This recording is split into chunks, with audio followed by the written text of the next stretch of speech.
Bonjour à tous, bienvenue dans le studio des experts. Alors une fois de plus, on passe l'actualité de la semaine en revue. On va parler évidemment de la dernière ligne droite des élections, on va parler des pensions, on va parler de l'énergie. Pour analyser et commenter tout cela, 2 invités non politiques et 4 experts pleins d'énergie. La pile électrique Salma Ouache, bonjour. Bonjour. Le TV radioactif Stéphane Rosenblatt. Bonjour. La rayonnante Gabrielle Lefebvre. Wow. Et il ne brasse pas que du vent sur son blog, Yvan Vandenberg. Bonjour. Alors on commence quand même avec les pensions et les retraites. Ça ne fait pas plaisir de devoir travailler plus longtemps, même s'il y aura quelques exceptions. Du coup, mardi, dans les rues de Bruxelles, la Grenier, reportage Marie-Noël Dinant et Nicolas Skenarts. Au pied du Mont des Arts ce matin, des ouvriers, mais aussi des employés, des aides-soignants ou encore des conducteurs de transport en commun. Tous demandent que le gouvernement fédéral prenne en compte la pénibilité de leur métier. Le problème, c'est que ce gouvernement ne veut pas travailler sur l'ensemble des critères de pénibilité, notamment le stress ou ce qu'on appelle la charte psychosociale. Et autre élément aussi, c'est que ce gouvernement, il dit que les travailleurs pourront partir plus tôt, mais seulement s'ils perdent au niveau de la pension. Et donc pour nous, ce n'est pas acceptable que des travailleurs soient contraints de travailler dans la pénibilité et que si ils sont contraints de devoir s'arrêter plus tôt, ils y perdent entre 50 et 300 euros au niveau de leur pension. Donc pour nous, pas acceptable. Même si le projet de pension à points est provisoirement abandonné, pas question pour les syndicats de se reposer sur cette première victoire. Par exemple, dans le monde des infirmières, il y avait des accords qui disaient qu'à 50 ans, les infirmiers pouvaient à la fois jouer un rôle de parrain pour les nouvelles infirmières et à la fois avoir moins d'heures de travail pour pouvoir justement souffler et rester jusqu'en fin de carrière et avoir une pension décente. Le gouvernement sac là-dedans, le gouvernement n'a qu'une politique d'austérité. Dans des conditions comme ça, nous ne pouvons pas travailler jusqu'à 65, nous ne savons pas travailler jusqu'à 67 ans et en prenant en compte que toutes les modalités de fin de carrière, comme le crédit temps, comme ce qu'on appelait avant la pré-pension, qu'on appelle RCC, etc., tout ça c'est terminé, tout ça on freine, tout ça on limite au maximum. Alors les gens ils sont perdus. C'est donc un deuxième coup de semonce envoyé par les travailleurs qui demandent une seule chose, terminer leur carrière dans la dignité. Toutes ces décisions de pension, manifestement, ça ne passe pas. Salma Ouache. Ça ne passe pas parce que je pense qu'il y a 2 choses. D'abord, on n'a pas vraiment vu l'évolution qu'il y a eu ces dernières années entre d'abord le pouvoir d'achat qui a augmenté et baissé en fonction des catégories sociales les moins élevées étant celles qui sont le plus touchées malgré l'augmentation du niveau de vie, et d'autre part de l'évolution des mœurs et de la façon de travailler. Moi, ce qui me touche là-dedans, c'est l'absence totale de discours pour la pension des indépendants. Mais genre, il n'y a aucun signal, alors que l'UCM a quand même demandé à ce qu'on revoie le coefficient de coercition qui diminue fortement la pension des indépendants pour que le niveau de vie n'a pas tellement augmenté ces dernières années.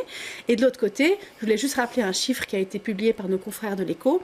Les salaires dans le privé ont augmenté dans le public, ont augmenté de 5% de plus que dans le privé. Donc venir parler tout le temps d'austérité et parler du fait qu'il n'y a pas d'argent, c'est pas juste, c'est pas vrai. Stéphane Rosenblatt.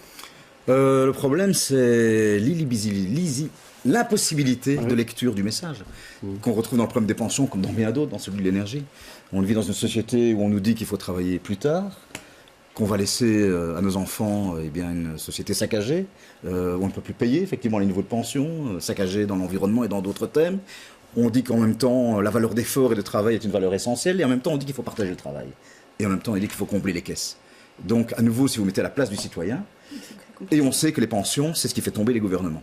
S'il y a un pays et une thématique où en Russie, on est revenu en arrière, c'est les pensions. Parce qu'effectivement, ça touche tout le monde et ça parle au quotidien et à l'intime, effectivement, de la vie de chacun.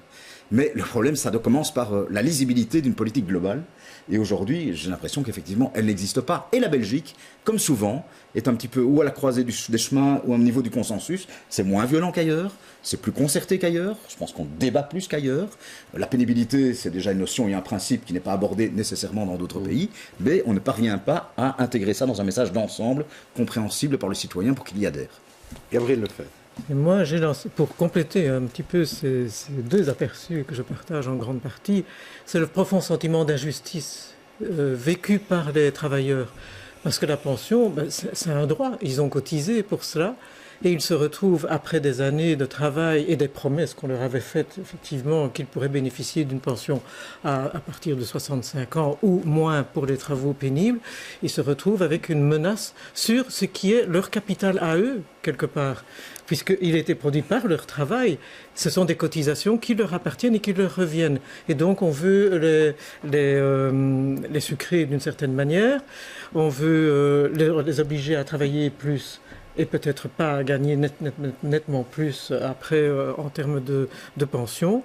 Et ensuite, dans le même temps, les caisses de l'État se vident parce qu'il n'y a pas un travail suffisant pour récolter l'argent de l'évasion fiscale des plus riches, qui sont des plus grandes entreprises et tout ça. Et donc, il y a une politique de 2 poids 2 mesures du gouvernement qui est ressentie comme une injustice fondamentale par les gens. Yvan Van Novel.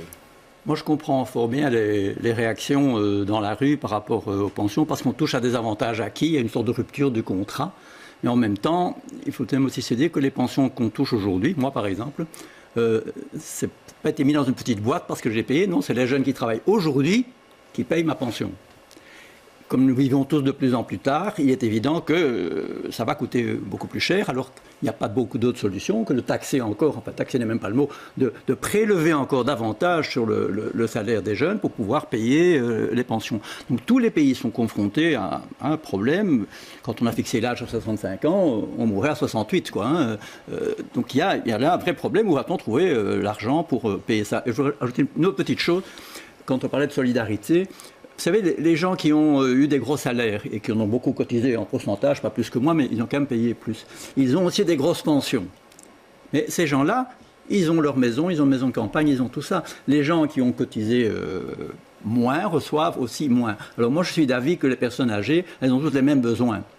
Et je pourrais dire, pour parler de moi, j'ai 910 € de pension par mois. Ça paye mon loyer. Et quoi pour le reste alors? C'est même moins que le Minimex. Donc moi, je suis d'avis pour les pensions, puisqu'il n'y a pas assez d'argent, de faire quelque chose de style allocation universelle, que tout le monde reçoit la même chose.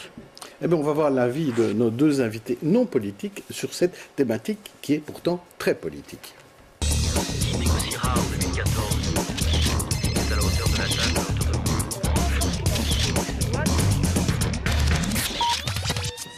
Alors vous le savez, pendant ce temps d'élection et de campagne électorale, on n'invite pas d'invités politiques, on en profite pour inviter d'autres personnes, la société civile, comme on dit Bruno Coleman par exemple, auteur, économiste et professeur à l'UCL notamment, Nadia Geertz, auteure, enseignante, militante féministe, laïque et républicaine, j'en oublie parce qu'il y en a plein, et donc pour les écouter aussi sur ces thématiques de société. Peut-être on va commencer par vous, Nadia Geertz. Cette problématique des pensions, ça vous fait réagir comment? Comment vous voyez les choses? Une société très divisée aujourd'hui?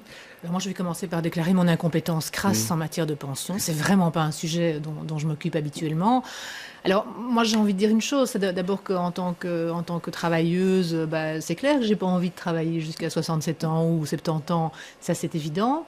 D'un autre côté, je trouve qu'il y a des questions budgétaires qui me dépassent complètement. C'est-à-dire que pour moi, la question, c'est est-ce qu'on peut imaginer continuer à vivre avec des pensions au même âge qu'auparavant, alors que l'âge moyen de vie augmente? Est-ce que c'est possible? Est-ce qu'on a le budget pour financer ça ou pas? Et là, moi, j'ai envie de me tourner vers l'économiste, par exemple, pour qu'il réponde à cette question-là, qui me paraît une question essentielle, en fait. On se tourne vers l'économiste. L'économiste pense que c'est un des problèmes les plus importants de nos sociétés, en tout cas sous l'angle financier. C'est un problème connu depuis les années 80. Donc le baby-boom, aujourd'hui, se transforme en papy-boom, c'est-à-dire qu'il y a un pic de personnes qui partent à la retraite. Et donc, progressivement, la pyramide des âges est en train de se déstructurer, avec de moins en moins d'actifs qui seront capables de payer les pensions des inactifs. C'est un problème connu, mais on n'a pas voulu répondre par manque de courage politique, par pusillanimité. Et aujourd'hui, on est face à une dépense de pension qui dépasse 11-12% du PIB. On parle quasiment de 45 milliards d'euros par an, ce qui est gigantesque. Et on sait que ce système n'est pas tenable, parce que ça représente en euros d'aujourd'hui plusieurs fois la richesse annuelle créée en Belgique. Donc comment on peut faire pour ne pas le faire exploser, ce système? Alors ce système, c'est pour ça qu'il y a beaucoup d'ajustements à la marge. On étend un peu l'âge de la pension, on les diminue un peu. En France, on essaie de les désindexer. Mais je crois qu'on arrivera à un moment au fait qu'on va devoir reconnaître qu'il y aura une inégalité générationnelle. C'est-à-dire que des personnes auront plus cotisé qu'elles vont recevoir. Et le pic du problème va apparaître à peu près dans 10 ans. J'ai l'impression, au risque peut-être de heurter certains, qu'on passera progressivement à un système d'allocation universelle pour les pensions, indépendamment de ce qu'on est cotisé. Mais bien sûr, ça doit être progressivement mis en œuvre, ça doit être accommodé, mais croire qu'on va trouver une solution immédiate, c'est quasiment impossible. Salma Aouache. Est-ce qu'on a intégré, selon vos observations, le fait que les modes de travail ont profondément changé, même pour les jeunes? C'est-à-dire qu'on n'est plus dans un système où on rentre dans une entreprise et on cotise toute sa vie dès qu'on a fini ses études, mais il y a des périodes d'inactivité, des périodes où ils sont sur des contrats beaucoup plus flexibles, indépendants, etc. Et donc comment ils cotisent et comment on fait pour que ça rentre dans l'assiette globale? Non, ce n'est pas encore bien pensé. Et peut-être qu'un jour, on devra d'ailleurs appréhender complètement les revenus d'une personne, non seulement fiscaux, mais parafiscaux, mélanger la fiscalité et la sécurité sociale. Mais vous avez raison de le dire. Par exemple, il y a de plus en plus de personnes maintenant qui sont indépendants. Un indépendant cotise moins parce qu'il n'a pas d'employeur qu'un travailleur salarié. Et a droit, bien sûr, à une pension qui est moindre, mais ça risque à terme de déstructurer les choses. Parce que si tout le monde devient indépendant, le problème sera encore plus important. Mais elle est indexée, sa pension. C'est ce que je parlais du coefficient de coercition qui déjà fait diminuer fortement le montant de la pension et qui demande à être revu, justement. Et donc, on arrive à la fin d'un modèle. Finalement, les pensions, ça rejoint tout à fait votre observation, les pensions ont été créées dans un système industriel, dans les années 60, 70, un système où l'emploi était garanti à vie, où l'emploi était prévisible, on croyait à la démographie favorable. Et bien, tout a changé. Et donc, dans l'économie digitale de services un peu ubérisée d'aujourd'hui, ça ne s'applique plus. Et donc, je comprends les revendications des personnes qui sont à la pension, mais en même temps, on est face à une équation quasiment insoluble. Alors justement, Gabrielle Lefebvre est celle qui tenait le discours le plus syndicaliste ici tout à l'heure. Quand vous entendez ça, le réalisme du constat, comment est-ce qu'on peut répondre à ça? Non, mais il y a des pistes que M. Coleman connaît probablement très très bien. On peut voir quels sont les montants que doivent payer les gens pour vivre, pour survivre. J'entends le loyer, ce n'est pas normal que l'on doive payer des loyers aussi élevés. Pourquoi est-ce que l'on ne travaille pas sur tous ces facteurs-là? La mobilité, les loyers, l'alimentaire, ça je dois dire que plus ou moins c'est encore concevable. La voiture, etc. Toutes ces choses-là sont des facteurs qui permettraient, notamment les loyers, c'est principalement le problème, de travailler là-dessus. C'est facile de travailler sur tous ces facteurs que sur le facteur principal. On est en changement de modèle. On vient de parler d'un changement de modèle. Et c'est vrai qu'on est dans le changement de modèle. Pousser les gens à prendre des pensions complémentaires, à financer eux-mêmes leurs pensions, ça, c'est plus possible. Ce n'est pas possible, parce qu'on les pousse à la pauvreté, en fait. Le vrai problème, vous avez raison, c'est la pauvreté qui va s'installer chez les personnes pensionnées. C'est une réalité. C'est inacceptable. Alors, j'ai lu, est-ce vrai ou pas, que 40% des pensionnés, sans tenir compte de leur habitation, étaient au seuil de pauvreté, ce qui est évidemment très grave. Ça veut dire qu'on aura un système avec, à mon avis, une allocation minimale qui va satisfaire aux besoins élémentaires, et puis sans doute un complément, mais sans doute qu'un jour, on devra tenir compte de l'ensemble des revenus d'une personne, pour voir si oui ou non ces droits à la pension doivent être honorés ou pas. Et donc on va devoir repenser, je crois, la fiscalité et la parafiscalité. Moi je vois un système où finalement ce qu'on cotisera en termes de sécurité sociale sera proportionnel au revenu, mais ce qu'on recevra le sera tout autant. C'est-à-dire qu'on ne va pas séparer l'aspect fiscal et l'aspect sécurité sociale, mais qu'on va globaliser tout pour bien appréhender la capacité d'une personne à pouvoir vivre de manière honorable. Et on va aussi rassembler travail et capital. Probablement. Yvan Vandenberg, vous voulez réagir? Mais juste pour dire que moi j'adhère assez fort à votre idée, peut-être inéluctable, d'allocation universelle, qui somme toute serait assez juste, parce que le système actuel fait qu'au fond, les riches, ceux qui ont eu des gros salaires, sont de plus en plus riches, même jusqu'à la pension, et que les pauvres, au contraire, sont de plus en plus pauvres. Alors si on n'a plus assez d'argent, il n'y a plus que la solidarité qui compte, et donc avec l'argent qu'on a, le répartir en allocation universelle qui vient aux besoins de tout le monde. Ceux qui ont beaucoup cotisé ont aussi eu l'occasion de payer. Ils en ont profité. Stéphane Rosenblatt? Non, je veux dire simplement, c'est que vous dites qu'effectivement le problème remonte aux années 80, mais ce qui est extraordinaire, c'est le manque absolu de pédagogie et l'incompréhension pour un jeune aujourd'hui d'intégrer effectivement cette notion de pension avec la notion même du travail, et de la perspective que le travail et la carrière et l'âge de fin de carrière a dans une vision globale de la vie, tout simplement. Or aujourd'hui, on parle de problèmes qu'on segmente. Et on parle chaque fois des enjeux segmentés du problème, alors que c'est un problème sociétal global, avec un manque de responsabilité effrayant de ne pas avoir intégré ça dans une vision tout simplement de l'avenir. La conclusion à Nadia Geertz, qui ne voulait pas parler de ce sujet. Oui, mais maintenant je suis motivée. Oui, très bien. Non, mais c'est vrai que le fait qu'on parle d'allocation universelle tout d'un coup m'intéresse un peu plus, parce que je trouve que c'est effectivement une idée extrêmement intéressante, parce que je pense qu'on est à un tournant de société où il n'y a plus de travail pour tout le monde, où on continue finalement à moraliser au fond le travail en disant c'est important de travailler, il faut travailler de plus en plus longtemps et il faut être courageux, etc. Et en même temps, il n'y a pas. Il n'y a pas. On culpabilise. Donc, voilà, et on culpabilise ceux qui n'en ont pas. Et donc, je trouverais ça extrêmement intéressant de dire, au fond, le travail n'est plus la condition d'accès à ce qui est quand même le minimum vital. Parce qu'en fait, avoir à manger, avoir un toit, pour moi, c'est pas quelque chose qui se mérite par son travail. C'est un droit humain fondamental. Par contre, si vous voulez partir en vacances, si vous voulez avoir une grosse bagnole, si vous voulez des choses en plus, là, vous les financerez par votre activité professionnelle qui sera devenue simplement, je dirais, quelque chose qui vient financer le non nécessaire. Moi, je trouve que c'est extrêmement intéressant, avec évidemment la responsabilisation qui va avec. Eh bien, on va parler à présent d'une autre thématique, mais peut-être qu'on va revenir à tout ça. Là, on va parler d'énergie, de son prix, de son délestage et aussi du diesel qui disparaît peu à peu de la ville. Depuis lundi, des amendes sont appliquées aux véhicules pollueurs. Reportage, Katharina Le Thor et Fred Dehaene. Ça, c'est un Volvo diesel, c'est une Euro 3.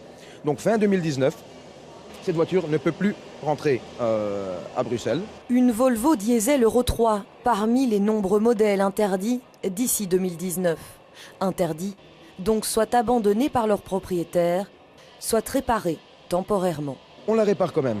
Le client habite à l'extérieur de Bruxelles, il veut la conserver, il veut la garder. Jusqu'au moment où on va venir la retirer et lui dire « Non, c'est terminé, maintenant toi tu peux plus rouler avec cette voiture ». Perte de clients, mais aussi perte de véhicules, car la plupart des garages comptent encore un bon nombre de modèles trop polluants, revendus à mini-prix à des acquéreurs étrangers. La plupart vont à l'exportation. Exportation, pays de l'Est. Afrique n'en veut plus. C'était pendant des années la poubelle de l'Europe, l'Afrique, malheureusement. Et aujourd'hui, ils se sont réveillés eux, en disant « Oh, stop ». On ne veut plus des véhicules. Au-dessus de 5 ans, ça ne rentre plus sur notre territoire. Donc, c'est les pays de l'Est. Pour ce garage qui compte surtout sur la réparation, la nouvelle réglementation est l'annonce d'une période délicate.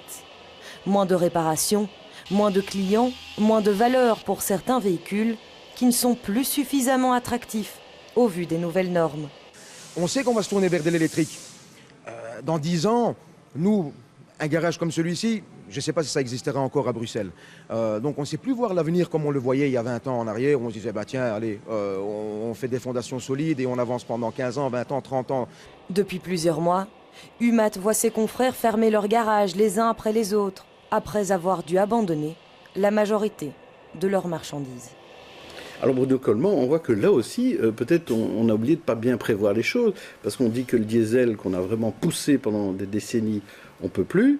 On dit maintenant il faut faire des voitures électriques, mais on se rend compte en même temps qu'on n'a pas assez d'électricité. Ah, on a un problème avec l'électricité, ça c'est sûr, parce qu'on a décidé, en tout cas le gouvernement a décidé, si tant est qu'il tienne sa parole, qu'en 2025 on va sortir du nucléaire, mais on voit que dès à présent, quand les centrales ne fonctionnent plus, on a un problème de délestage éventuel. Donc je ne sais pas ce qu'on va faire en 2025, puisqu'on voit en miniature ce qui pourrait se passer. Oui, donc on le voit déjà en fait. Et ça c'est aussi un problème d'imprévoyance, puisque comme dans le domaine des pensions, on a en fait poussé le problème comme une boule de neige qui grossit, et puis on y est confronté de manière assez brutale. Et je ne sais pas quelle est la solution. Il y a des solutions qui ont été imaginées par un professeur de Liège visant à importer de l'énergie qui viendrait des pays nordiques, mais ça demande des investissements colossaux, on va peut-être devoir le faire. Mais donc aujourd'hui, on a véritablement un problème, parce qu'il arrivera un moment où les centrales, même si on les prolonge, ne pourront pas dépasser l'année 2035. Ça donc c'est sur l'aspect du nucléaire, mais sur l'aspect maintenant de ce mix électricité, diesel, Salma Awash. Je me demande si on a bien compris en fait la possibilité et l'obligation d'évoluer vers d'autres types de consommation d'énergie et de mobilité. C'est-à-dire quand depuis 1960 on a je crois doublé la consommation d'énergie et en termes de mobilité, en termes d'habitation, on est passé du collectif à l'individuel et donc aujourd'hui on veut continuer à fonctionner comme avant, ce qui n'est pas possible. Donc la mobilité, oui, prendre sa voiture d'un point A à d'un point B, c'est bientôt dépassé. On continue à le faire et on voit bien les dégâts que ça provoque, en tout cas à Bruxelles, en termes c'est devenu insupportable de bouger dans Bruxelles. On a des transports en commun qui ont été conçus pour s'arrêter là, genre il y a 30 ans, mais on n'a pas pensé à ce qu'à un moment on pourrait avoir éventuellement ne plus besoin de prendre sa voiture pour aller d'un point A à un point B. Et au niveau de la consommation d'énergie, c'est pareil. On en consomme énormément. Et je ne sais pas qui se pose la question, est-ce qu'on peut réduire ça? Est-ce qu'on peut consommer moins? Je ne sais pas. Gabriel Lefebvre, vous pouvez consommer moins d'énergie, s'il vous plaît? Parce que c'est ça que dit Salma, il faut que tout le monde Je dis pas forcément ce qu'on devrait je n'ai pas de voiture et je n'utilise que les transports en commun. Et privilège de l'âge, j'ai connu le temps où il y avait des petits trams partout et tout le temps. Et qui suffisaient. Et donc c'était avant les années 60, dans les années 60 et après les années 70, malheureusement, est arrivé le tout à la voiture par nos gouvernements, par nos gouvernements régionaux et locaux, etc. Alors qu'on avait une infrastructure en train géniale. On allait dans les moindres villages, ou à peu près quand même, de Wallonie et de Flandre, et à Bruxelles, il y avait des trams. C'était le grand slogan de l'atelier de recherche et d'action urbaine à l'époque, des petits trams partout et tout le temps, qui fonctionnaient effectivement à l'électricité, mais pas d'une manière géniale, et qui ne polluaient pas, objectivement. Et tout ça a été démantelé par des politiques qu'on appelle maintenant libérales et néolibérales, et qui ont été destructrices. Le et qui sont employé à une voiture de société. Vous regardez en France, ça ne fonctionne pas comme ça en France. En plus, notre santé est atteinte gravement par la pollution. Stéphane Rosenblatt. Non, c'est vrai qu'au niveau local, chacun peut s'enorgueillir de faire des petits pas ou des efforts sans les intégrer jamais dans un niveau d'ensemble. On parle de la voiture de société, c'est vrai que la Belgique, c'est quand même 60% du parc automobile de voitures de société. Et à ce que je sache, les grandes entreprises continuent à privilégier le diesel parce que les éléments d'incitant fiscaux n'ont toujours pas disparu. Alors qu'on vient vous dire au niveau régional, mais là on parle de Bruxelles, on ne parle pas de la Belgique, on ne parle pas de l'Europe et du monde, que les diesels sont condamnés. Le vieux diesel surtout. Les vieux diesels. Mais en donc à nouveau, la question à nouveau, c'est la lisibilité de nouveau de la politique, la pédagogie. Répétez un peu tout le temps la même chose. Oui, je prononcé 2 fois. Je suis en train de me dire, la cheval de bataille. Nadia Geert. Oui, mais moi, par rapport à ça, je voudrais dire que je trouve que ce serait quand même intéressant d'envisager sérieusement la gratuité des transports en commun. Parce que ça, je pense que ce serait vraiment un incitant. Et puis aussi de sortir d'une vision étriquée de Bruxelles, parce qu'on continue à fonctionner comme si Bruxelles, c'était les 19 communes. Or, quand on voit les déplacements moyens des Bruxellois ou des gens qui viennent travailler à Bruxelles, ça ne se limite pas aux 19 communes. En fait, on a affaire à quelque chose qui est sociologiquement un Bruxelles beaucoup plus grand que le Bruxelles couvert par les transports en commun, par la STIB, pour ne pas la nommer. Et déjà, la STIB et le peut pas sortir RER, je ne vous refais des pas l'histoire du 19 RER, mais bon, c'est quand même quelque chose d'assez extraordinaire. Bon, voir qu'on n'a toujours pas de métro non plus dans toutes les communes bruxelloises, enfin c'est hallucinant quand même. Je me dis, mais c'est dingue. Moi, ça fait des années que j'entends parler du RER, j'entends parler de l'extension de... Il arrive. Oui. Yvan Van den Berg aussi arrive. Je ne vais pas ajouter grand-chose au tableau, simplement une question. L'horizon de la société civile n'est pas l'horizon du monde politique. L'horizon, c'est 5 ans. Nous, on voit plus loin. Et moi, ce qui m'a étonné, c'est que j'aurais cru il y a quelques années que la révolution digitale allait en fait faire en sorte que les gens soient moins au travail, puissent plus travailler chez eux dans des communautés un peu décentralisées. Certaines entreprises le font, elles se sont délocalisées pour être proches des lieux d'habitation, sans doute pas assez souvent.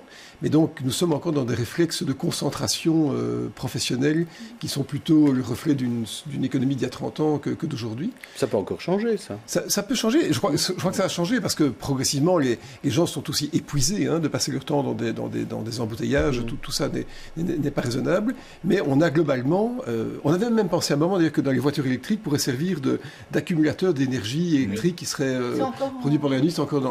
Mais globalement, on a un problème. Et je vous dis, en tant qu'économiste, il y a peut-être des gens beaucoup plus intelligents que moi qui ont réfléchi, mais je ne sais pas comment on va remplacer à terme 54% d'électricité produite dans ce pays par quelque chose d'autre, parce que les énergies alternatives, c'est 12%, je crois, de la production. Donc on a un problème extrêmement... Et encore, il faut qu'il y ait du vent. Et du soleil. Alors, on va voir comment on répare les toits des musées. Ça, c'est plus simple. Ça prend peut-être plus de temps, mais c'est plus simple à faire. Il pleuvait dans certaines salles. Cette fois-ci, on parle de rénover les toitures des musées du cinquantenaire. Reportage David Courrier, Yannick Van Gansbeek. Le ciel est par-dessus les toits du cinquantenaire, si bleu, si calme. Mais à l'intérieur, c'est une autre paire de manches. Ces images, tournées il n'y a pas si longtemps dans le musée d'art et d'histoire, se passent de tout commentaire. Heureusement, ça a diminué beaucoup, donc c'est rare qu'il y ait encore des pluies qui entrent dans le musée. Maintenant, quand on a des inondations, ce qui arrive encore, c'est plutôt un ancien tuyau qui claque, etc. Mais ce cauchemar pour les conservateurs devrait bientôt faire partie du passé. Des travaux de rénovation vont commencer d'ici quelques jours, pris en charge par la Régie des bâtiments et Belle Iris. Les ministres concernés l'ont annoncé ce matin. Des travaux coûteux et délicat. Vu que c'est un bâtiment classé, on doit faire avec les matériaux à l'identique et faire aussi à l'identique. Donc le zinc va être en même manière, le vue doit être respecté. Ces travaux, qui se chiffrent à quelques 21 millions d'euros, vont être exécutés en 4 phases. Jusqu'à l'automne prochain, ce sont les toitures de la cour carrée, du narthex et du jardin du cloître qui sont concernées. Viendront ensuite les rénovations du bâtiment Antiquité. De 2020 à 2021, les travaux concerneront la toiture de l'Auto World pour terminer en 2022 avec celle du musée de l'armée. Une bonne nouvelle enfin donc pour ces musées fédéraux. Les ministres d'ailleurs dans leur fougue ont annoncé le lancement d'études pour le musée des Beaux-Arts, des instruments de musique et de la tour japonaise. Il y a des jours comme ça où le ciel semble vraiment bleu. Voilà, et encore, le ciel étant encore bleu, d'ailleurs, Yvan Van den Berg, c'est des bonnes nouvelles, ça tout d'un coup. Très bonne nouvelle, d'ailleurs, il faut ajouter à ça encore le palais de justice, le conservatoire. À qui appartiennent tous ces bâtiments? À l'État belge, qui a installé ça dans sa capitale. Pendant 30 ans, ils ne s'en sont pas occupés du tout. Il pleut, heureusement qu'il pleut parce qu'au moins on s'émeut de la situation. Et donc c'est aussi curieux parce que l'État belge possède, la régie des bâtiments, possède des bâtiments dans d'autres villes qui sont très très bien entretenus. Mais à Bruxelles, il y a eu vraiment un désintérêt total. Et maintenant, fort heureusement, la bonne nouvelle, les élections approchant, il faut qu'on montre qu'on va faire quelque chose. Quand tout à l'identique, d'accord, mais j'espère qu'on va en profiter pour isoler au niveau thermique, parce que c'est une énorme déperdition de chaleur, on parlait d'électricité, c'est pas bon. Et la deuxième chose... La question méritera d'être posée. Oui, quelque chose qui peut apparaître comme un détail, vous savez qu'il y a Belliris qui finance des travaux à Bruxelles avec un budget qui en fait nous échappe puisqu'on paye l'impôt sur la personne physique là où on dort, donc en échange, il y a Belliris qui soutient nos projets. Mais là, Belliris intervient dans tous ces projets-là, donc les Bruxellois qui reçoivent de l'argent entretiennent les bâtiments de l'État. C'est quand même assez curieux, donc ça a l'air beau, mais en même temps, c'est de l'argent qu'on n'a plus pour d'autres projets à nous, eux, qui entretiennent leurs bâtiments eux-mêmes. Enfin, c'est quand même à Bruxelles. Hein, oui, bien sûr, mais enfin, le palais de justice, quand même, vous imaginez, la facture, c'est autre chose que les zéros qu'on a vus. Hein. Oui, et le palais de justice, ça prendra encore beaucoup plus de temps. Ah oui, ça on peut dire. Oui. Alors, Nadia Geertz, ça vous inspire quelque chose, ces travaux Je me réjouis d'apprendre qu'enfin, on va s'atteler à rénover des bâtiments qui font quand même partie du patrimoine public. Enfin, moi, c'est vrai que j'aurais parlé du conservatoire aussi, qui était un exemple particulièrement calamiteux. Mais voilà, j'ai rien d'autre à dire. Oui, faisons-le vite, faisons-le bien. Enfin, il est temps, évidemment. Oui. Alors, pourquoi a-t-on attendu autant de temps, Bruno Coleman, pour entretenir les propriétés de l'État? Parce que je crois qu'en matière de culture, c'est pas la priorité. Et puis parce que, comme dans d'autres domaines, on parle de la mobilité, on parle du palais de justice, il y a depuis 30-40 ans une sorte d'indolence par rapport à l'investissement public. Et que finalement, on s'est dit il y a 30 ans que tout allait continuer, que les bétons allaient tenir. En fait, les bétons ne tiennent pas, et non plus pas dans les centrales nucléaires. Mais je pense qu'on doit vraiment mettre en évidence les musées de Bruxelles. Il se fait qu'on parle du musée de l'armée. J'ai été voir une exposition il y a une semaine sur les années d'après la Première Guerre mondiale. Fantastique, il y a des choses merveilleuses qui sont faites. Mais j'ai vu plus d'Anglais qui étaient venus voir, sans doute par attachement, cette exposition, qu'apparemment de Belges à la langue que j'entendais. Et donc, on pourrait imaginer un système où les Belges sont peut-être payés un peu plus, les musées, pour les financer, mais qu'on fasse une amplification de la promotion de ces musées. Il y a des choses merveilleuses dans cette capitale, dont on n'est pas assez conscient. Les dimanches sont agréables. Et voilà, je pense que tout le monde doit un peu participer, parce qu'on ne peut pas demander non plus simplement au gouvernement de contribuer à maintenir des musées dans lesquels peu de Belges iraient. Donc il y a un accord, je crois. Les Beaux-Arts, c'est 70% d'étrangers. Oui. Donc voilà, vous confirmez ce que je dis. Voilà. Yvan Van den Berg, une petite précision. Les musées, à quelle heure ferment-ils? Il faut prendre congé pour aller au musée. Les musées devraient être ouverts jusqu'à 10h du soir. On parlait du dimanche. Oui, mais il y a 7 jours de semaine, il y a aussi des heures. Les musées devraient être ouverts plus tard, comme les piscines aussi. Il n'y a pas de raison que ça ferme aussitôt pour amortir le trait. Et la deuxième chose, l'art moderne que l'État belge a acheté avec nos sous se trouve dans les caves du musée. On ne peut pas le voir alors qu'on a un musée d'art moderne qui va s'ouvrir. Mais l'État belge préfère le garder dans ses caves que de le montrer. Donc la politique culturelle que vous dénoncez, effectivement, on ne peut pas plus voir un peintre moderne aujourd'hui. Oui, Gabriel Lefebvre. On ne peut pas éluder le problème éminemment politique. Hein. C'est tout à fait étonnant quand même que la Régie des bâtiments a procédé à d'énormes rénovations et même à des rénovations extrêmement coûteuses en Flandre, notamment des différents palais de justice, et pas à Bruxelles et pas en Wallonie. Donc il y a un problème politique. Je regrette, mais de flamandisation de la politique. La gestion, c'est un portefeuille NVA ou non? Oui, non, même à l'époque, même avant, la régie des bâtiments. On parle du temps de l'État CVP, et donc de l'État unitaire. Déjà, à cette époque-là, il y a eu un transfert de financiers permanent vers la Flandre. Enfin, en grande partie vers la Flandre et politiquement c'était bloqué. Bâtiments à Mons, et alors, à Ath, à Liège. Oui, mais pas seulement en Flandre. Oui. Et alors, il y a quelque chose que je trouve extrêmement paradoxal d'un point de vue économique, c'est le patrimoine représente une richesse, c'est un capital. Les œuvres d'art, c'est un capital. Ce n'est jamais rentré dans les chiffres d'analyse économique d'un pays, de la richesse d'un pays. Or, ça fait partie de ça fondamentalement. Là, il y a quelque chose que je trouve, enfin, c'est votre métier, vous êtes conseiller des princes, non, Monsieur Coleman? Vous pourriez peut-être leur rappeler l'importance du capital. Qu'on vit en monarchie, moi. Alors, un petit mot de conclusion. Souvent en Belgique, l'effet d'annonce sert de politique. On est parti pour 10 ans, 15 ans. On ne voit évidemment pas le potentiel des choses. C'est quand même, on parle de problématiques qui, dans d'autres métropoles en Europe, ont été abordées il y a 20 ans, 30 ans, 40 ans, qui font partie d'un tout, qui est d'abord la fierté qu'on a pour sa ville et le potentiel et l'avenir qu'on veut lui donner. Et finalement, on fragmente, on segmente, et on voit le problème, et on dit « Ah, c'est une bonne nouvelle ». Canal est un contre-exemple, là, on peut dire. Là, oui, il y a mais une à nouveau, vision, pour la population bruxelloise, Canal est un contre-exemple. Mais comment la population bruxelloise comprend-elle qu'effectivement on promotionne, et légitimement, une nouveauté, et qu'on n'est pas capable d'entretenir ce qui fait la richesse et le rayonnement de la même ville? C'est incohérent. Alors, maintenant, on va être très cohérent parce que je vais vous présenter des visages à tous les deux, des portraits de personnalités qui ont fait l'actualité de la semaine. À vous d'en choisir un parmi les 4 que je vous proposerai à chacun. On verra ce qui vous inspire, en bien ou en mal. On commence par vous, Nadia Geertz. Tout d'abord avec Charles Aznavour, disparu à 94 ans, mais ses chansons resteront. Tara Fares, Miss Irak assassinée parce que trop libre. Ou Nadia Mourad, Niezedi, esclave sexuel de Daesh et prix Nobel de la paix. Où on termine avec Elon Musk, le fondateur de Tesla viré par ses actionnaires. Alors qui choisissez-vous? Charles Aznavour, Tara Fares, Nadia Mourad ou Elon Musk? C'est compliqué. Il faut en choisir un, ça ne veut pas dire que vous n'aimez pas les autres. Mais je dirais Tara Fares. Oui. Tara Fares, parce que est-ce que c'est vraiment utile d'expliquer pourquoi? Parce qu'elle est emblématique du terrible recul auquel on assiste un peu partout dans le monde par rapport au droit, enfin à l'égalité homme-femme, mais aussi au droit à la vie. Enfin, je veux dire, ici, elle est vraiment, je dirais, l'exemple de ces femmes qui tentent de se libérer, qui tentent de vivre une vie émancipée, où elles se sont choisies elles-mêmes ce qui va leur permettre d'être heureuses, simplement, et où elles payent ça au prix le plus fort, puisque c'est le prix de sa vie. Et je trouve ça absolument dramatique, et j'espère qu'aucun relativisme culturel ne poussera personne à dire qu'il faut comprendre, qu'elle a peut-être été un peu trop loin, qu'elle a peut-être eu un peu trop dans les brancards. Non, voilà, on ne comprend pas. Voilà. Tout simplement. On comprend, ou on ne comprend trop bien, mais c'est absolument inacceptable, c'est scandaleux, c'est terrible, c'est épouvantable.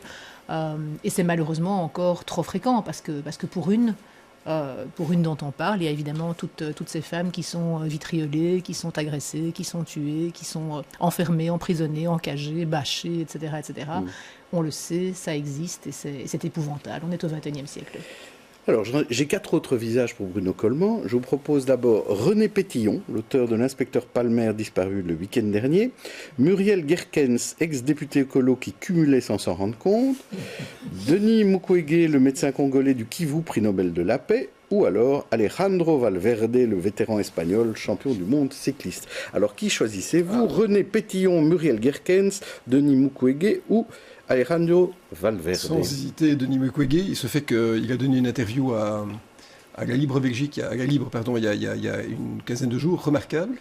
Et c'est un homme qui a réussi sa vie à plusieurs reprises. En fait, finalement, son hôpital a été incendié, il y a des dizaines de morts. Et ce n'est que justice. Et finalement, je crois qu'il y a maintenant un sentiment de contraction progressive des droits de la femme un peu partout dans le monde. Et que des personnes, qu'on ait nommé ces personnes, ces deux personnes comme prix Nobel de la paix, montrent que on veut porter un message de combat en faveur des femmes. C'est extrêmement important. Moi, ce qui me frappe, et pourtant je ne suis pas une femme, je suis un homme, mais c'est que partout, on commence à de nouveau contraindre les droits de la femme, que ce soit en matière d'avortement, en matière de liberté de conception, en matière d'obéissance au mari, et on voit des personnes qui remettent en cause, même en Europe, par exemple, l'avortement, ce qui est tout à fait inquiétant. Lui, il travaille dans l'humilité, dans le combat politique, dans une vision aussi singulièrement religieuse, parce que c'est un pasteur protestant, et c'est un homme tout à fait admirable. Donc ce n'est que justice, et j'espère que ça va lui protéger sa vie, la vie, ainsi que de toutes les personnes qui travaillent pour lui et avec lui. En tout cas, il est très soutenu par des médecins bruxellois et par les hôpitaux, notamment Saint-Pierre. Alors, on va parler à présent de quand même la campagne électorale. C'est dans une semaine, c'est dimanche prochain. La campagne est morne, selon certains. Pourtant, il y a eu quelques coups bas, ça et là. C'est aussi la première élection à tirette intégrale. Et je voulais vous montrer, parce qu'à l'occasion de cela, le Conseil des femmes a décidé de mettre en avant le manque des femmes dans les exécutifs. Et ils ont fait un petit spot, on va le regarder.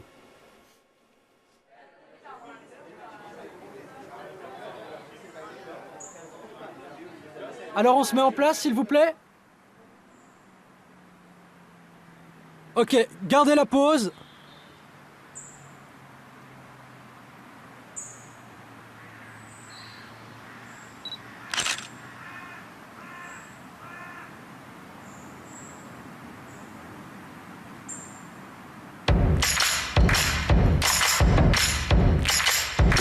Et à Bruxelles, Nadia Geerts, il y a 2 bourgmestres femmes sur 19. Il y en aura peut-être plus en janvier 2019, on verra. Mais ça reste un problème. Là, il y a un plafond de verre au niveau politique. La tirette n'a pas encore arrangé les choses.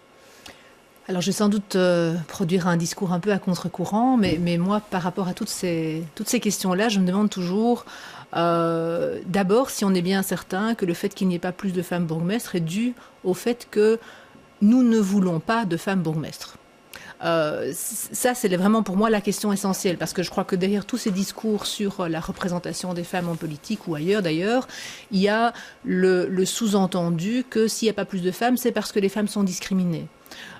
Or, je crois que les choses sont un peu plus complexes que ça. Je pense que souvent, les femmes elles-mêmes placent au-dessus de leur tête un plafond de verre. Les femmes elles-mêmes décident qu'elles ne vont pas aller plus loin, faire le pas de plus, s'engager dans un doctorat, s'engager dans un boulot prenant, parce qu'elles estiment plus que les hommes qu'elles doivent être présentes pour leurs enfants, qu'elles doivent continuer à faire tourner le foyer, etc. Elles ont d'autres priorités, vous voulez dire. C'est pas d'autres priorités, c'est un sens du devoir, une hiérarchisation de ce qu'elles s'estiment avoir le droit de prioriser dans leur vie, où la réalisation personnelle, trop souvent, vient après tout le reste. Et donc, je pense que plutôt que d'introduire des politiques contraignantes de quotas, ce qu'il faut vraiment travailler, c'est l'éducation. Il faut éduquer les gamines dès leur plus jeune âge, leur dire « vas-y, fonce, t'as envie, fais-le ». Fais-le. Il n'y a rien qui te contraint à être une mère avant tout, une femme avant tout, avec toute sa cohorte de... Mais s'il n'y a pas beaucoup de modèles féminins, c'est peut-être difficile. Alors ça, effectivement, c'est l'argument de ceux qui sont favorables aux politiques de quotas de manière transitoire, et j'entends l'argument. Moi, je reste circonspecte parce que j'ai très peur de tous les effets pervers de ce type de politique. J'ai très peur des discours qui sous-tendraient l'idée qu'une femme est là, non pas parce qu'elle est compétente, mais parce qu'on avait besoin de femmes. Je trouve que ce serait une régression terrible si on en arrivait à ce que ce genre de discours soit produit et soit fondé, et ça peut arriver. Je raconte toujours avec beaucoup d'amusement et d'horreur en même temps l'anecdote qui m'est arrivée il y a quelques années où j'étais à Namur, je buvais un café tranquillement en pleine période électorale, et j'ai été abordée par un monsieur qui m'a demandé tout de go si je n'avais pas envie d'être présente sur les listes électorales de son parti, qui plus est était le CDH, donc je crois que ça prouve à quel point il me connaissait mal. Donc je n'étais ni namuroise ni CDH, je crois que ce n'était un scoop pour personne, je n'ai pas changé. Et donc voilà, donc je pense que le véritable combat pour l'égalité ne passe pas pour moi par la mise en évidence de ce qu'une femme peut apporter en tant que femme, mais passe par le fait d'éduquer tout le monde au fait que ce soit un homme ou une femme, en fait, on s'en fout. Ce qui compte, ce sont les compétences. Ce qui compte, ce sont les capacités. Alors peut-être qu'il faut en passer par des politiques plus contraignantes, parce que dans certains secteurs, les mentalités sont encore trop conservatrices, je ne sais pas. Mais en tout cas, je pense qu'il faut rester vigilant aux effets pervers que ça risque de produire. Salma Awash. Alors, en théorie, je suis vraiment d'accord avec ce que vous dites, c'est-à-dire qu'on est sur les, sur les compétences, sur les compétences égales, ça serait génial qu'on regarde que ça et tout. Il se trouve que dans mon vécu, j'ai 2 tares qui sont des opportunités. On parle d'empowerment. Je suis une femme et je suis d'origine étrangère. Donc, je cumule un petit peu des complications, malgré le fait que, normalement, quand on est une femme, on n'est pas de la diversité, puisqu'on est 50%, mais ça continue à être considéré quand même pour la diversité. Enfin bon, voilà. Et donc, je rejoins dans le mindset de votre discours, mais en même temps, dans l'application, je trouve qu'on est face à des grosses incohérences. D'abord, pourquoi est-ce qu'on compare systématiquement comme une dualité le personnel et le professionnel, la réalisation? Donc, Est-ce qu'on est obligé de comparer le fait de, oui, tu peux très bien être maman et réussir dans la vie. Mais ce n'est pas une dualité, ce ne sont pas des choses qu'on oppose les unes aux autres. Donc là, déjà, il y a un souci, c'est qu'on doit le déconnecter totalement de la condition de mère, au même titre qu'on ne parle pas forcément de patriarcat, mais de viriarcat. Et donc, de la même manière que si on déconnectait la condition de femme à sa condition de mère, parce qu'il y a quand même plein de papas aussi, pour lesquels on ne se pose pas la question. C'est quoi le viriarcat? Viriarcat, c'est le fait de dire, alors ça a été mis en place par une philosophe qui s'appelle Olivia Gazalet, qui expliquait que le vrai problème aujourd'hui, ce n'est pas le fait de patriarcat, mais c'est le viriarcat, et qui emprisonne lui-même, donc qui vient de la virilité, qui emprisonne lui-même pas mal d'hommes. Okay. Et des hommes sont emprisonnés aussi dans cette vision du viriarcat. Ça, c'est la première des choses. Et la deuxième, c'est que je rejoins l'idée du plafond de verre qu'on s'impose à nous-mêmes. On peut parfois nous proposer à des femmes de certains postes. Et la première question qu'on va se poser, systématiquement, sans vouloir faire dans le cliché, suis-je légitime? Et c'est la première question que je me pose en permanence et où je me sabote toute seule. Donc je rejoins l'idée de l'éducation, mais néanmoins, je pense que les quotas seront obligatoires. Pourquoi est-ce que nous, en tant que femmes, on ne vote pas systématiquement pour les femmes? On pourrait déjà se dire, mais on ne le fait pas. Mais moi, je ne vote pas systématiquement par les femmes, parce que je trouve qu'il y a des femmes qui sont moins compétentes que certains hommes. Voilà. Et donc, je préfère voter pour quelqu'un de compétent. Et pour moi, le fait de savoir ce qu'il a entre les jambes, ça vient très mais bas oui. dans les critères qui font que je vote pour quelqu'un. Et on est paradoxal, nous-mêmes, je suis d'accord avec vous. Moi je ne suis pas paradoxale, puisque je ne veux pas de quotas. Je suis très cohérente. Oui. Mais en même temps, on se plaint quand même qu'il n'y ait pas assez de femmes. Alors qu'on n'a que 235 femmes qui sont en tête de liste, même si on est à 48% de représentativité sur les listes. Je trouve que c'est paradoxal. Alors, Bruno Coleman. Mais je partage l'avis de Nadia. Je pense que vouloir faire de la discrimination positive n'est peut-être pas une bonne chose.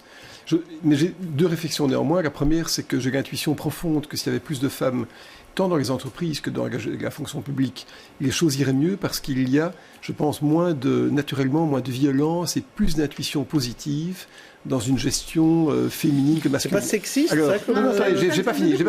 Alors, justement, j'assume mes propos après avoir donné raison à Nadia. Empiriquement, je trouve que c'est plus harmonieux de travailler dans un milieu qui est équilibré en termes de genre et que ça apporte beaucoup de richesse dans le dialogue, dans la façon de gérer les choses. Je le vis dans l'entreprise. Voilà. Et j'assume mes propos parce que c'est...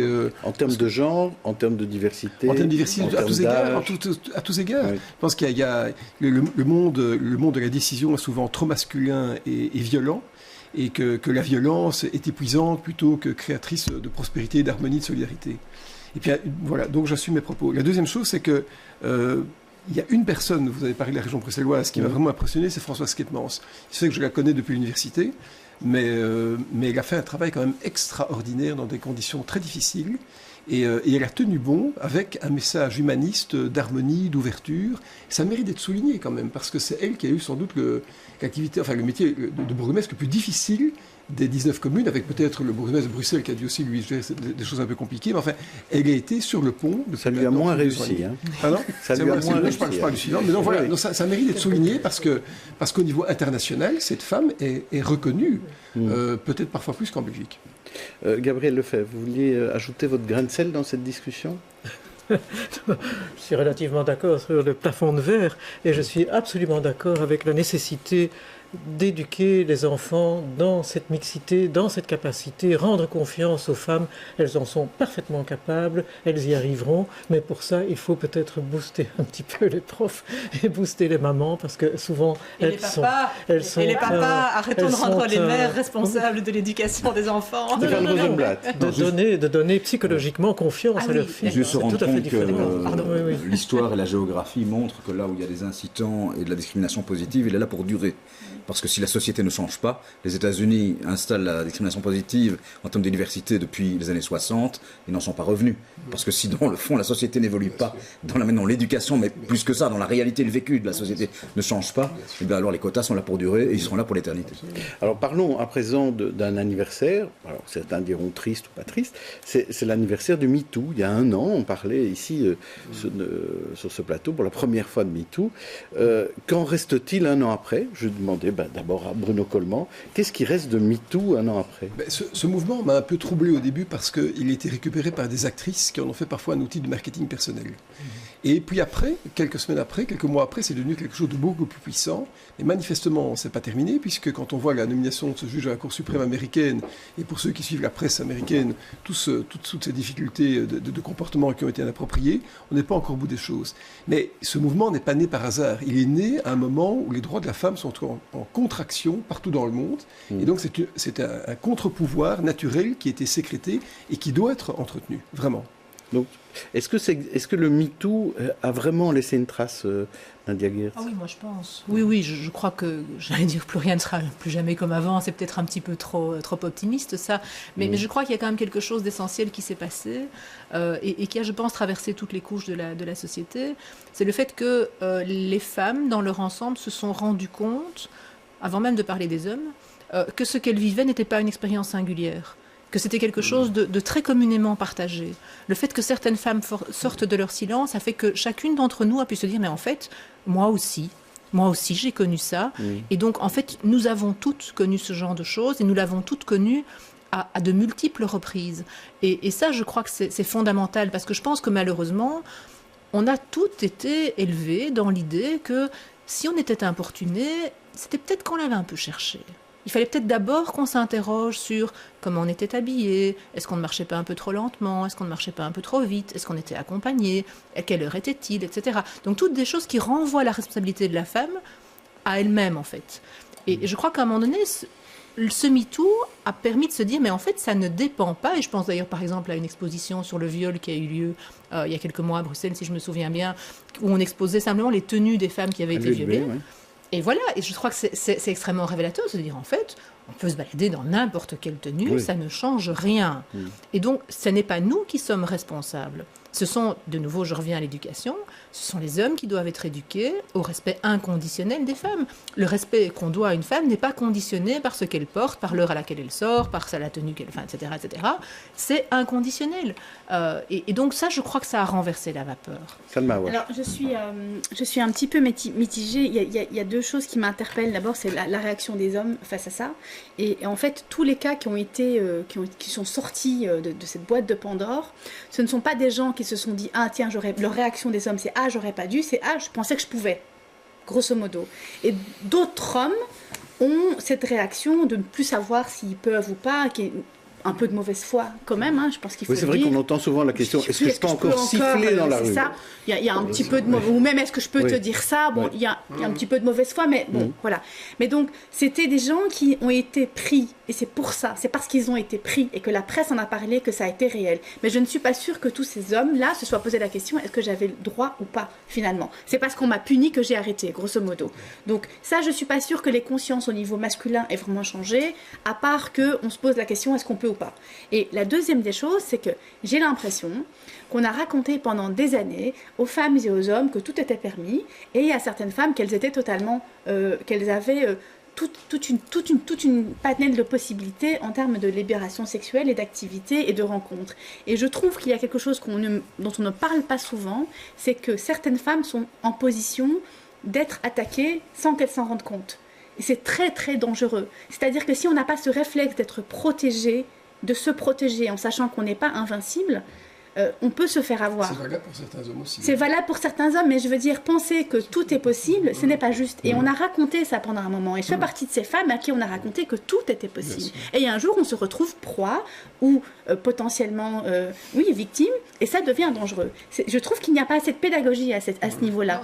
Et sur certains points, les hommes peuvent être potentiellement des prédateurs. C'est comme ça, c'est un instinct qui peut être ravageur. Et ça, je pense qu'il faut... L'inverse, c'est vrai aussi. Il y a un instinct dominant. Les femmes ou est-ce qu'il faut éduquer les hommes? Moi, c'est ça. Moi, j'aime pas qu'on en déduise qu'il faut éduquer les femmes à se protéger, à être prudentes. Je trouve qu'on s'est assez protégé. On a assez été prudentes, je trouve. Enfin, moi, j'aimerais bien que ce rêve se réalise. Quoi, le rêve de se dire, voilà, oui, je peux sortir comme je veux, quand je veux, et il ne m'arrivera rien, parce que je suis un être humain qui vit dans un monde d'être civilisé. Moi, c'est un rêve qui me parle. Mais j'ai envie qu'il se réalise un jour pour mes enfants. Qui n'a pas été faite jusqu'à présent. Gabriel Lefebvre. Bien sûr. Je pense qu'il faut replacer tout ce contexte-là, tout ce problème-là dans un contexte d'émancipation sociale des femmes. Et ça, c'est un travail qui dure déjà depuis extrêmement longtemps et qui est extraordinairement différent aux États-Unis et dans le monde anglo-saxon que dans notre monde à nous. Et encore une fois, privilège de l'âge, j'ai quand même connu tout ce grand mouvement d'émancipation par les femmes prévoyantes socialistes, par Vie féminine, tout ça, la conquête du travail, la conquête du droit, enfin le droit d'avoir son compte en banque, le droit de pouvoir décider de sa propre vie, de sa sexualité, de sa fécondité, etc. Ce sont des combats gigantesques qui ont été obtenus par les femmes.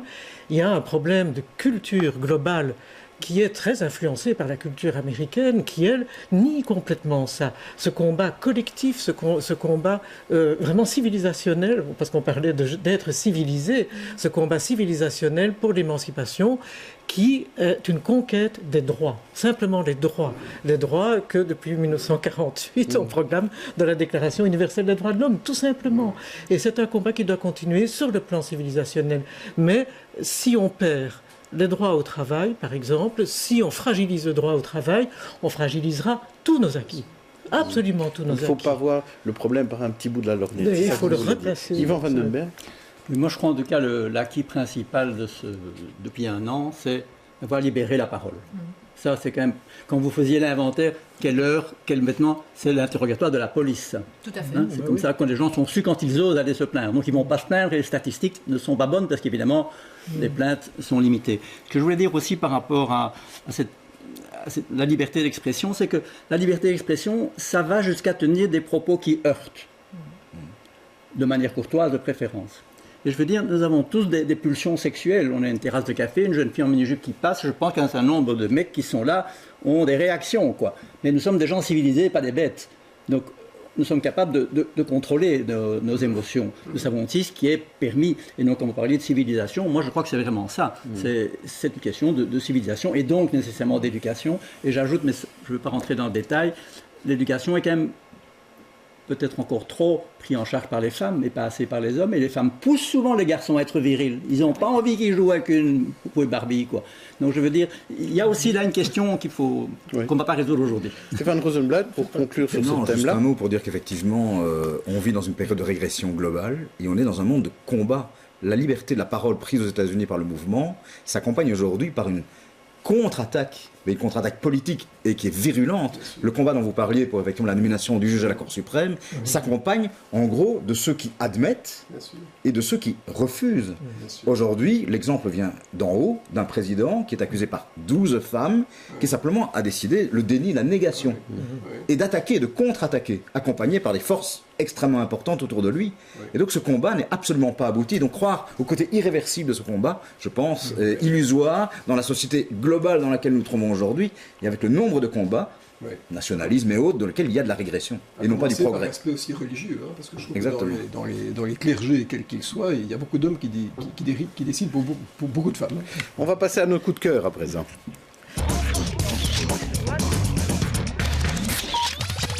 C'est Salma qui va commencer en nous parlant d'un livre. Un livre qui est fantastique comme son nom l'indique, comme l'auteur qui lui aussi est fantastique, qui est Jean-Charles Delafaye, qui s'est inspiré de la méthode de Simon Sinek, pour ceux qui le connaissent, qui donc vous aide à trouver votre why, qui est un peu votre mission de vie. Et donc, en connaître votre why. Votre why, votre pourquoi, quoi sert ce que vous faites. Donc, c'est-à-dire qu'une fois que vous l'avez trouvé, et c'est un livre qui se grignote... J'ai appris beaucoup de mots aujourd'hui. Donc, c'est un livre qui se grignote pour avoir des outils pour trouver là où on est bon. Donc on a tous un talent et un don naturel, et donc rattacher tout ce qu'on fait en termes de travail, d'efficacité à cette sorte de mission de vie, donner du sens. Et quand on donne du sens, on travaille mieux. En tout cas, c'est la promesse de cette approche. On travaille mieux, et peut-être que du coup, on n'a pas peur de s'arrêter à un certain âge, puisque on aime ce qu'on fait, on est très bon, on doit peut-être travailler moins du coup pour y arriver. Très bien. Voilà, c'est une belle promesse. Pour ceux qui veulent travailler jusqu'à 68 ans. Non, là là. Alors, Stéphane Rosenblatt, vous vouliez parler d'une ville et qui n'est pas Bruxelles. Non, justement, parce qu'on parlait de Bruxelles tout à l'heure. Alors c'est un coup de cœur qui est soit à désespérer pour Bruxelles, soit de se dire que rien n'est perdu. La ville, c'est Turin. où j'étais la semaine dernière, qui est une ville industrielle, qui a pu prendre globalement ces problématiques de mobilité, de rénovation massive, d'être parvenu à faire revivre son centre-ville en y ramenant le commerce au centre-ville, non pas les périphéries, qui a pu restructurer ses centres industriels. Il en a fait une ville magnifique dans une région qui n'est pas la plus touristique d'Italie, mais qui montre qu'effectivement, il y a moyen de prendre globalement et de croire en ses atouts, et de faire effectivement d'une ville qui n'a pas tous les atouts, une ville fantastique. Bruxelles, qui a beaucoup d'atouts, pourrait s'en servir comme exemple. Bon, on veut bien commencer par échanger Juventus contre Anderlecht. Alors, Gabriel Lefebvre, vous voulez parler d'une quinzaine de Bruxelles d'abord, de Bruxelles et des pouvoirs publics bruxellois, parce qu'on peut en dire du mal, d'accord, tout le monde peut critiquer, mais il y a des choses très très bien, et notamment cette quinzaine Human Rights, la solidarité. C'est quand même extraordinaire qu'on ne se contente pas de régler les problèmes de trottoirs et de détritus dans la rue, mais des droits humains les plus fondamentaux. Et ce week-end, il y a un très beau programme, notamment sur les droits de l'enfant en RDC. Je recommande, parce qu'avec Denis Mukwege, qui vient d'être prix Nobel de la paix, et que nous aidons beaucoup, enfin que nous, beaucoup de Bruxellois aident, voilà, c'est tout à fait, c'est une actualité que je n'avais pas prévue du tout, je précise. Et à propos des droits de l'homme, il y a autre chose à signaler, allez-y. Cette publication de Spirou, consacré aux droits de l'homme, expliqué donc aux enfants, parce que c'est le 70e anniversaire. Et voilà, c'est je trouve une publication qu'il faut recommander absolument. Donc le week-end, il va faire beau, promenez-vous dans Bruxelles, le Bruxelles des droits humains, avec de préférence ce petit Spirou à donner aux enfants. Eh bien, justement, une balade, peut-être une idée, Yvan Vandenberg, c'est de se balader près de la place Royale. Oui, se balader, c'est beaucoup dire, parce que c'est un lieu de passage, la place Royale. On ne voit pas tellement bien cette photo-là, qui est déjà un des projets, mais la place Royale est un lieu de passage, ce n'est pas un lieu de destination du tout. C'est un lieu un peu illisible. Et pourtant, c'est la grande place du haut de la ville. Ça pourrait l'être. Et j'avais une photo, mais on n'a pas pu la présenter, où on voit la place Royale sous la neige. Et là, on voit le tracé des voitures. On voit la place dont la voiture a besoin. Et on voit notamment que tous les coins sont complètement pleins de neige. On pourrait donc faire un ovale, avoir non plus des trottoirs, mais une place piétonne avec juste un passage pour le tram et les voitures et un lieu où ils viendraient s'asseoir, prendre un café. Et donc, si je dis ça, c'est parce que pour le moment, la commission de concertation de Bruxelles, ils ne sont pas arrivés à se mettre d'accord, alors qu'il y a un projet magnifique rentré par Quartier des Arts qui montre absolument combien cette place peut être récupérée pour les piétons, les vélos et laisser quand même passer les voitures. Eh bien, on verra si ce projet va exister ou pas. Et maintenant, on va parler de mes coups de cœur. En fait, c'est les livres de mes invités, évidemment. Ah, il y en a un qui est tombé déjà. C'est celui de Bruno Coleman qui sort la semaine prochaine. Il publie dans quelques jours Le prêtre et l'économiste. Regard croisé sur l'avenir de la société, sous édition Renaissance du livre. C'est un dialogue, en fait, avec Éric de Beuquelaar, c'est ça? Éric de Beuquelaar, qui est donc prêtre, qui est l'ancien porte-parole des évêques de Belgique, qui est un ami. On avait fait ça il y a 10 ans après la crise. On a remis la sauce maintenant dans un dialogue très très très engagé sur les défis sociétaux, avec une vision, on va dire, plutôt laïque qui est la mienne d'économiste, et une vision catholique plus humaniste de prêtre. Et donc c'est un livre, je crois, qui sera intéressant. Je plaide pour ma chapelle, mais pour prendre une expression. Plaider pour votre chapelle, c'est le cas de le dire. Voilà. Très bien. Et vous, Nadia Guerre, j'ai représenté un livre que j'avais déjà montré, en fait, la semaine dernière. C'est un dit c'est quoi sur la religion. Et en fait, c'est une collection que vous dirigez après la Renaissance. Oui, alors c'est bien que vous me lanciez la perche, parce que je voulais parler de mon coup de cœur à moi, qui n'est pas le mien, curieusement, d'ouvrage. Je l'ai lu, il est très bien, vraiment, je vous le conseille. Mais il y en a 9 autres dans la même collection. Oui. Et il y en a un en particulier qui vient de sortir au mois de septembre et que je vous recommande vraiment très chaleureusement. C'est un livre de Dan Lecoq à propos du transhumanisme. Donc, dit c'est quoi le transhumanisme? Alors, tous ces bouquins fonctionnent selon le même principe. Ce sont des dialogues avec des adolescents.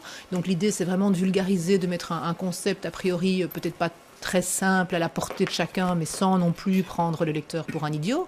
Et Dan Lecoq, il réussit vraiment formidablement bien avec le transhumanisme, en montrant quels sont les enjeux éthiques fondamentaux, évidemment, mais aussi à quel point peut-être ce mot fait peur, parfois indûment, si on sait que, au fond, quand on boit une tasse de café pour rester éveillé, on est déjà occupé à faire du transhumanisme, puisqu'on lutte contre notre nature en essayant de reculer nos limites. Oui, c'est une bonne manière. Bruno Coleman, un petit conseil de lecture ou une expo à voir en plus de tout ça. Je l'ai dit tout à l'heure, il faut aller voir l'exposition au musée de l'Armée sur les années 1918-1928, c'est l'après-guerre. C'est très très bien fait. C'est instructif, ça rappelle l'histoire, c'est bien décrit, c'est bien illustré, donc ça vaut vraiment la peine. Ça dure à peu près 1 heure, 1 heure et demie, et je le conseille largement. Voilà, des idées pour le dimanche en tout cas. Merci à tous, invités, chroniqueurs. On se retrouve la semaine prochaine pour encore une émission sans politique, mais avec des politologues par contre. Et lundi, on se retrouve pour un face-à-face à 12h45. On parlera de la commune de Saint-Josse. D'ici là, bonne fin de week-end. Qui négociera